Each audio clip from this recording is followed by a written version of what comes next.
Picture London St Pancras in the late 1990s, before the glassy international makeover, before HS1 reshaped the whole place. Back then, the Midland Main Line was a bit of a quiet powerhouse, the route that didn't always shout the loudest, but connected London to the Midlands, the East Midlands, and up to Sheffield with a stubborn sense of purpose.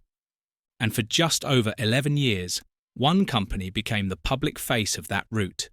It was called Midland Main Line, and its story is a proper mixture of ambition, disruption, clever upgrades, and a few painful missteps. Midland Main Line began operating the franchise in April 1996, taking over InterCity services on the Midland Main Line in the early years of rail privatisation. Not long after, it became part of National Express, but that takeover didn't happen without strings attached. Regulators were concerned about competition.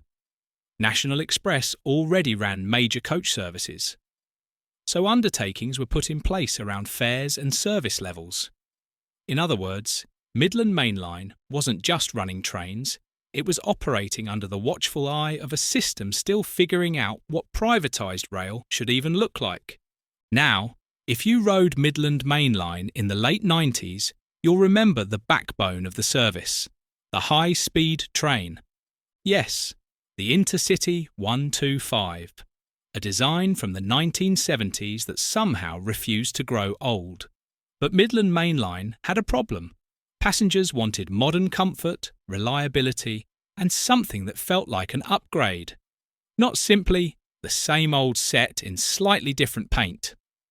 So one of the company's early high points was a push to refresh what it already had.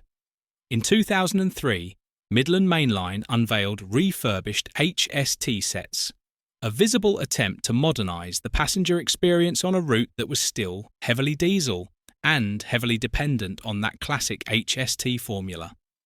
But the early 2000s were also where the lows began to bite. Because the truth is, this was an era of national rail instability, infrastructure problems, speed restrictions, and reliability headaches that hit operators hard. And Midland Main Line's performance took criticism in that period, with press coverage highlighting serious punctuality issues.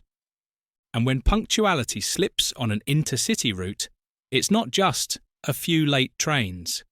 It becomes missed connections, overcrowded platforms, frustration building day after day, and a reputation that can take years to recover. Still, Midland Main Line tried to do something bold. It planned a step change in rolling stock. Enter the Class 222 Meridian.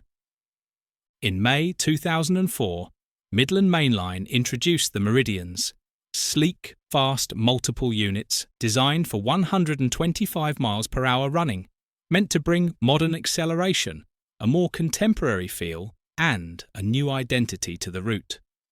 And in many ways, this was a genuine high point. New trains are more than hardware, they're a statement. They tell passengers, we're investing, we're moving forward. But here's where Midland Main Line's story turns. Very Midland Main Line.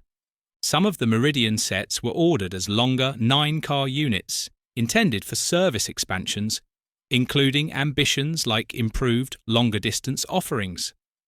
But decisions above the operator's head changed the plan, and at one stage, those longer sets ended up underused, while other services suffered crowding. It's one of those moments that perfectly captures the franchising era. Operators could order the trains, but they didn't always control the strategic decisions that determined how those trains would be used. And then there's another fascinating chapter, one that a lot of people forget. During the West Coast Main Line modernisation disruption, Midland Main Line took on additional services to help cover the gaps, including running HSTs on routes they weren't normally associated with, such as services linked to Manchester Piccadilly operations during that period. It was complex, messy, and demanding, but it showed Midland Main Line could flex when the network needed it. So, with new trains arriving, refurbished HSTs, and an operator trying to modernise, you'd think Midland Main Line would be heading into a stable final act. But then came the franchise decision. In June 2007, the UK government announced that Stagecoach had been awarded the new East Midlands franchise, meaning Midland Main Line would lose the job and its services would transfer later that year. That decision was confirmed in Parliament, with the new franchise due to begin on the 11th of November 2007. And just like that, Midland Main Line was living on borrowed time. Now, it's important to say, losing the franchise didn't necessarily mean everything Midland Main Line did was a failure. In fact, around that same period, Midland Main Line was being talked about positively in customer-facing terms, including being ranked highly in at least one set of passenger-focused polls for customer friendliness among long-distance operators. So how do we sum it up? Midland Main Line helped shape the modern identity of the Midland Main Line after privatisation began, operating from 1996 to 2007. It invested in refreshed long-distance travel through refurbished HSTs, and it brought in the Class 222 Meridians, trains that, in many ways, became the defining intercity fleet of the route for years after Midland Main Line itself disappeared.